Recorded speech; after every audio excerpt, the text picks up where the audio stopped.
Okay, let's tone that down a bit. I've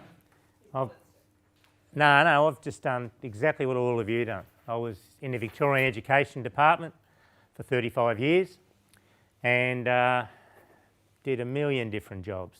I was a high school teacher and I ended up being a principal. It was through attrition, I think. They just ran out of people. So what happens, I think it's probably the same. I've seen a few Tassie footballers come over. When you play at the top level in Victoria and you're washed up, you can't play at that level anymore. You go up the bush and you captain coach footy. So I was washed up and we had 3 little boys and we went up to a country town. My wife's name's Lynn, and so I was the most important person in the town because I was the captain coach, and I had no idea. Country people actually like people. You know, we'd walk down the street and everyone going, hello, how are you, how are you? And Lynn said to me, what's your angle, Mick? Because we were from the city, right? So we stayed there, it was a 3-year contract, we stayed 23 years because we had no idea the quality of country life and the quality of country people. So we raised 3 boys and so at the school, same school, Lynn ran the canteen. I was there for 23 years and I guess, as I said, just through attrition I ended up running the place. And I'll talk a bit more about the school and why I started writing this stuff down the track a bit. For the last 10 years I walked out of school in mid-2008, end of first semester. We'd done some succession planning with our leadership team so I could leave. And Lynn and I lived in a caravan for nearly the last decade. So 25-foot van, driving around Australia. I haven't towed it across the Bass Strait, but I've been over here a lot. Going to country towns and not talking to kids, teaching teachers about building wellbeing. Yeah? And that's what I've done. And so now it's a bit busier. We're both yearning to get back in our caravan. It's driving us nuts living in an apartment. So next week, back in the van, off again. Okay? So that's me. I'm nothing special. I've just done all the jobs like you've done. Okay? So today, bit of fun. I want to see you learn to become your best possible selves. Your best possible selves. And is there anyone in this room that doesn't want to live a more meaningful and fulfilling life? Ah, that's good. Because Oscar Wilde once said, the rarest thing in the world is to live. Most of us merely exist. I like living. So I hope everyone here likes living too. So here we go. Ready? Hands up, please. Come on. Right, here we are.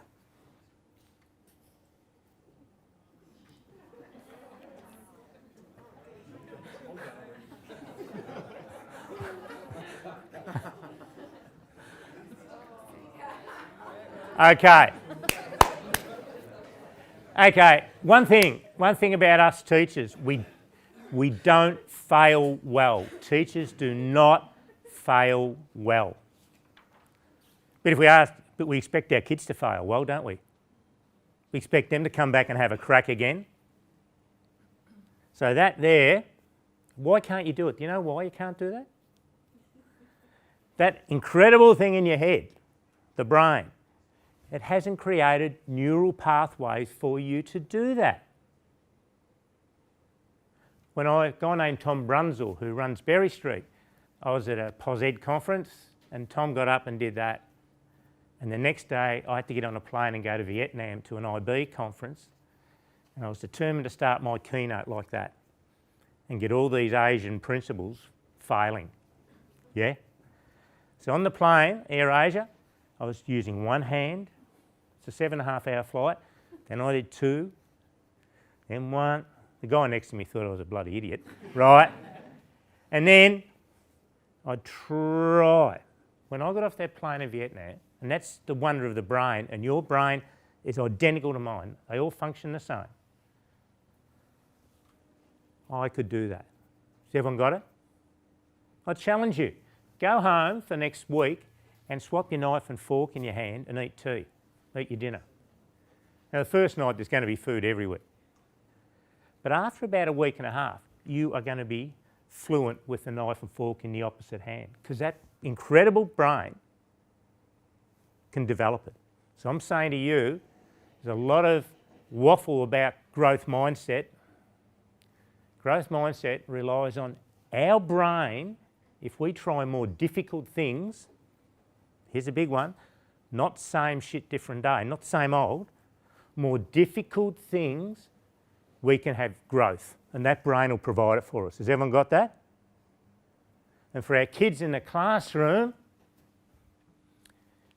don't give them the same level, give them harder stuff and let them fail. Because growth comes from correcting failure. If you do the same level, there's never going to be growth because the brain doesn't have to create new neural pathways. Is everyone with me? The growth biologically occurs when we do that. You got that? Okay, so I'll stop there. I've bought you a present. We're not going to get through, we won't even get through half of this today. Yeah? We won't get through half of it. There's a lot of takeaways from you to go and use with your kids in this book. So please use it and enjoy it today. It's for you to write on, take notes on, and anything you pick up that can make you become your best possible self, beauty. All right. So, it's not going to be death by PowerPoint. You know 1 million people didn't wake up this morning in the world? We did, didn't we? Yeah, interesting. So, here we go. Time, thank you. Could you all please put down your pens and bring your papers to the front of the room? Well done. Thank you.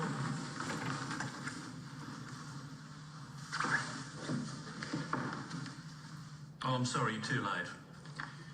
Gave you plenty of warnings about time. You failed. Sorry. Excuse me, do you know who I am? I have absolutely no idea. Good.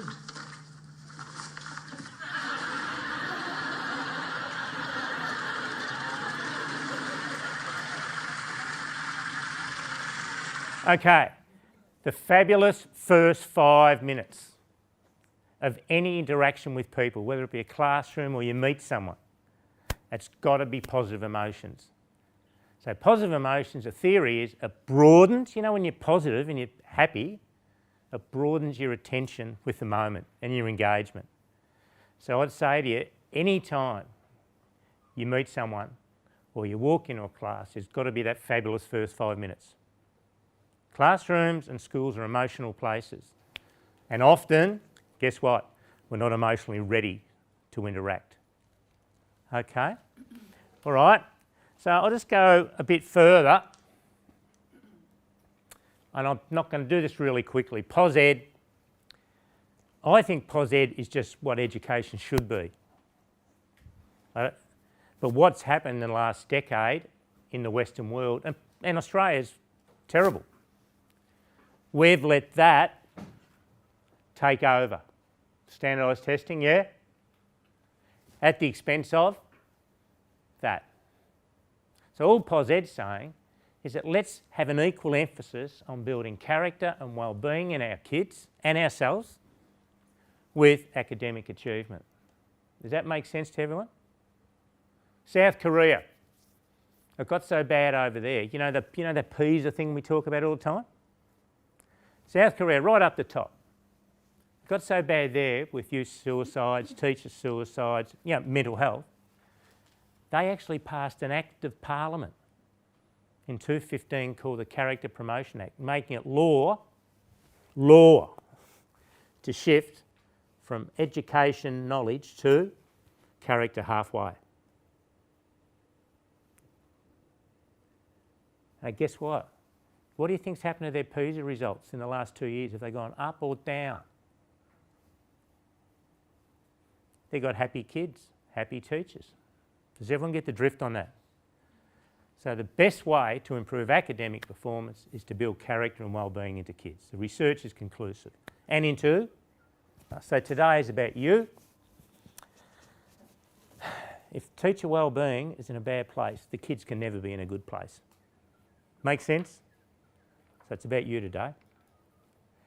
Just have a talk to each other. What's the difference between wellbeing and welfare?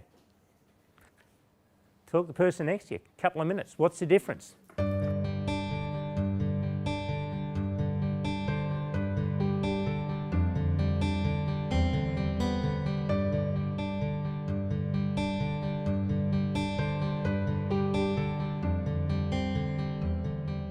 Share what they did, please.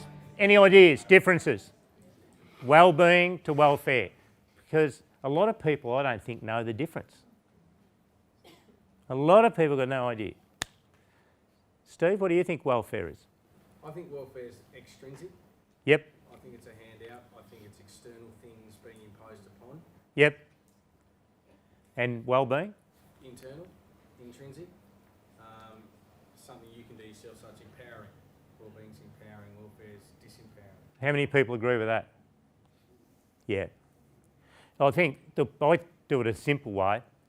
Welfare is when someone falls in the river, you pull them out. Extrinsic. Wellbeing is stopping them falling in the river. They've got enough internal strength not to fall in. And there's no silver bullet. It's just a frequency of positives that builds your wellbeing. Frequency of positives. Frequency of positives. So let's see how we go. What are 3 words that really build relationships? Don't say, I love you. 3 words.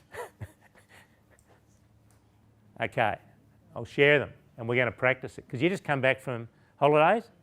Okay. And they are, tell me more. So what happens, you know when you're having a conversation and people start to peter out, yeah? They start, and then you should say, hey, tell me more about that when you did that. Do it. And then do it 3 times. Ask, tell me more. So ask the person next to you what they did on holidays. This is going to go for 2 or 3 minutes and then you ask them back. But you've got to say, ask, tell me more 3 times. But one thing, do you know when someone doesn't give a continental about you? You know, when this guy was telling, what's your name, mate? The guy was told to give you help, right? Good on you, Ben. All right. So Ben's my fall guy today, everyone. No. So, but, you know, I say, oh, Ben, tell me what you did during the holidays. And Ben starts telling me. You start telling me, go on. What did I do on the holidays? Went away to the mainland, spent time with the kids, went up to the moon. You can tell, so we've got to listen with our eyes, our ears, but what's the biggest part? Our heart, yeah? So really show, because they'll feel that. And I'll talk about electromagnetic fields in a minute, but they'll feel that. So let's do it. Tell me more. You know, one little takeaway from this. The best antidote to feeling crap, the best antidote are other people. The best. So if I'm feeling lousy, I'll go out of my way to say something kind to someone and make them smile. Because when they smile, it warms me up. Does everyone get the drift? So if you are feeling a little bit lousy, go out of your way to bump into someone else and say something kind to get a positive response from them. And that positive response, you know, we've got on the front page of that, we've got thousands and thousands of neurons in our stomach called mirror neurons that imitate the moods and gestures of others. So if you want to feel, if you're feeling lousy, go up to someone and say something nice. Do you get on many planes? Who gets on a lot of planes? Yeah. Tell the man up there filming it. I don't know why I'm getting filmed, but I am. We are. I guess what your heads are going to be in this too, all right? You're on a lot of planes. Can you go, you can say the whole guff about, You know, if air's needed, it drops from the thing and put it on yourself first, yeah? I just want to say to you, a good school, it's all about, I didn't spend any time on my kids. I mean, every lunchtime, I locked my door and I was outside with the kids the whole lunchtime. I was never in the office. If the school was burning down, someone else had to look after it. But my clients, the people I looked after, our leadership team looked after, weren't the kids. Our leadership team looked after our staff. Our whole focus was on our staff. They were our greatest asset. And what happens when staff are shining? What happens to the kids? Yeah? Now, you've got a couple of leaders in this room, and Ben's one of them. Sorry, Ben. Hey, that their focus is, look, I'm not over here because I enjoy planes. I'm over here because there's a couple of people I know that care about their staff. Is everyone with me? There's another one up the back named Shane over there. They reckon staff are number one. Okay? So consequently, it's about you. Right? So what can you do every morning when you wake up? What's a real positive way to start the day? What are two things I'm looking forward to most today? What are two things I'm looking forward to most? When you get home, what's something that's good that happened today I'm grateful for? Because we don't do gratitude enough. Does anyone write journals here? Yeah? Great way to connect with yourself, writing. Okay, I'll just look at this. That's one of the pages, and we're not going to do it today. But have you got a vision of what your best possible you looks like? Because if you haven't got a vision, you're just existing. So out of today, write notes all over this thing so that over the next week or so, you can turn to the page in here on the best possible you, yeah? And start to build a vision of it. And when you've got that vision, you work towards it. Has everyone got the drift on that?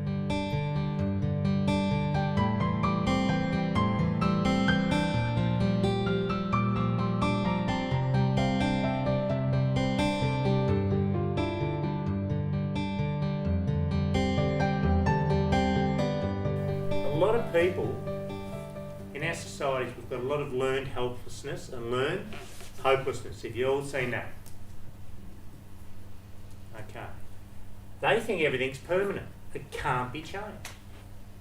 But we've just shown you can learn doing that, can't you? That's not permanent.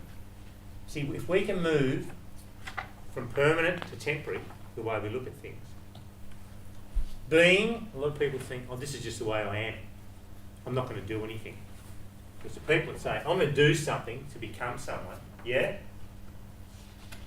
No one changes. There's no growth without doing. So, mindset. I mean, I've got a crap mindset. My mindset's down there when I go to airports.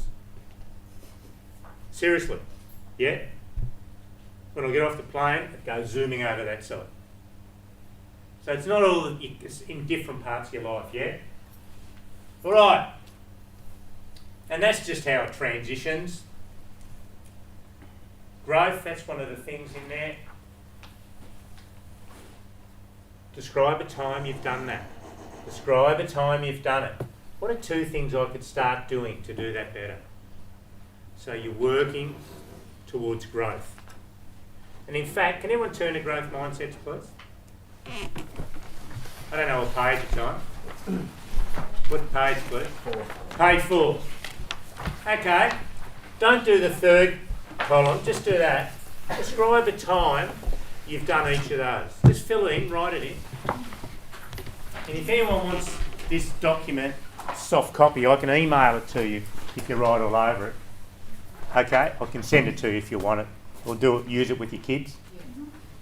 Okay, let's do it. What are times you've shown growth? Just for a minute. I really want you to have a go today to look inside, yeah? Because I want you to come away saying, God, I can do this.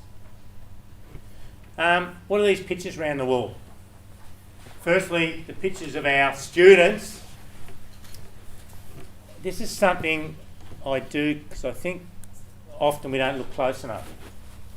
When we have breaks, I want you to get your dots, and any young one you've got a relationship with.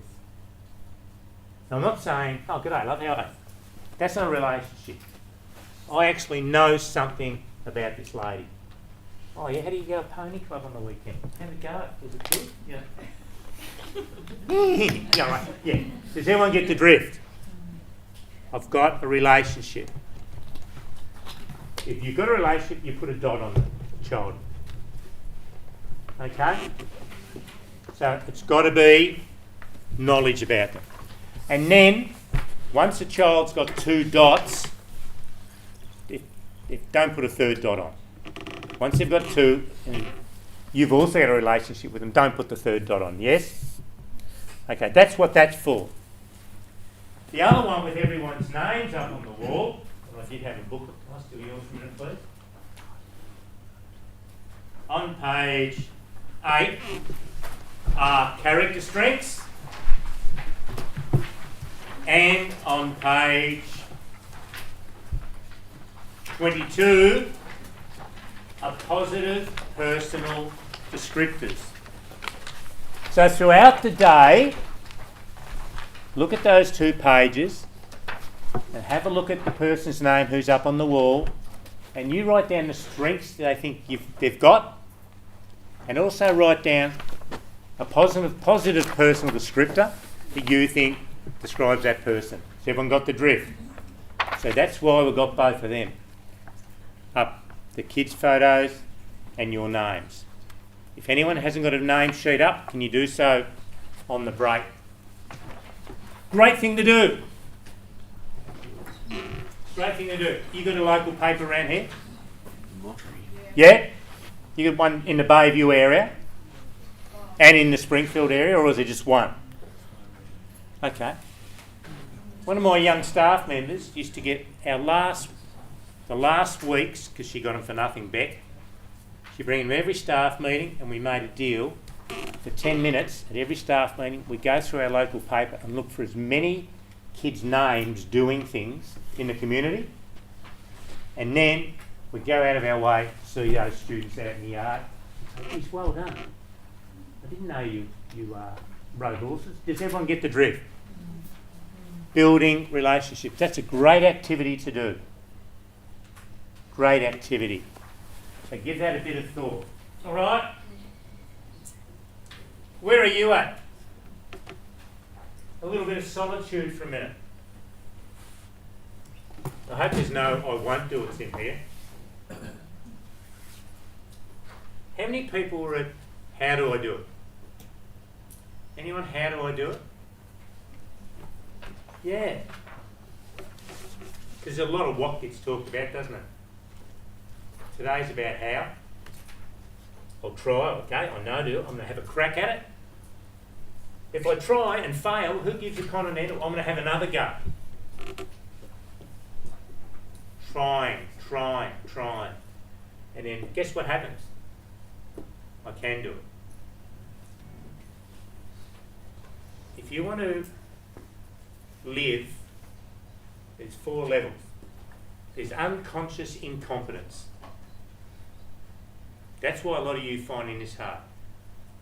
Unconscious incompetence. You just don't realise you can't do it. Then there's conscious incompetence. Then you go, I know now I can't do it. Then you keep trying and failing, and then you get conscious competence. So you'll know, see, I'm starting to get there. Has anyone ever gone through this process? And then when you really start moving well, you've got unconscious, what? Competence.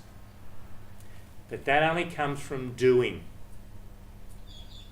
So if you do, you become. Is that sensible? All right, here we go. Goal setting. A lot of people think it's wanky. I'll tell you, there's things called self-determination theory. a yearning to be competent at something. Snyder's hope theory is about optimism. You've got to have an anchor. Now, I write down goals and I say, I think I'm about number 2, between 1 to 10. When I start a goal, I'm a 2 or something. Is everyone with me? You're never at 0, true? I'm a 2. I think in the next month I'll probably be able to get to about 6. Anyone who thinks about 0 to 10 doesn't happen. So please set little goals. And they're just for who? Who are they for? Yourself. So if we get ourselves great, what are we going to do for everyone else? All right. And this is the thing that probably upsets me most in Australia, and probably other places I go, particularly Southeast Asia. Learning has become a performance. Learning has become a performance. Where's the love of learning for the sake of learning stuff? Where's that gone? Do you remember when we used to do that? Who's ever seen a little kid at Christmas? I was on the ground in a corner with a 2-year-old, and for an hour and a half, this will sound dumb, we bounced a golf ball off the architraves and just trying to get it back to each other. Watching little kids play, do they get totally into the process? So if you want to learn how to concentrate and have a growth mindset, watch a little child and play. Anyway, Jetty and I, we just went bounce, bounce, bounce. And, you know, the rest of the family thought, it's going to be more beer left for us. Mick's not drinking. But it was just fantastic. Try it. Play with a kid for an hour or so doing a frivolous little activity, because to them it's not frivolous. So I just want to keep going. When you got out of bed this morning, first day of school, tell the person next to you, what were you looking forward to, or what were you dreading? Probably dreading me coming here, I guess, but come on, have a talk. What did you feel this morning when you got up? What did you feel, Tom? Yeah, I must admit, I was really looking forward. We had meeting against last night. Jill, she's pretty good. Yeah, I was looking forward to meeting in person. It was bubbly and positive and relaxed speech. Yeah, no, that's great. Yeah, it's great. I'm definitely at that. Right. I just think if you invest in people, it's all good. There's too many dickheads still investing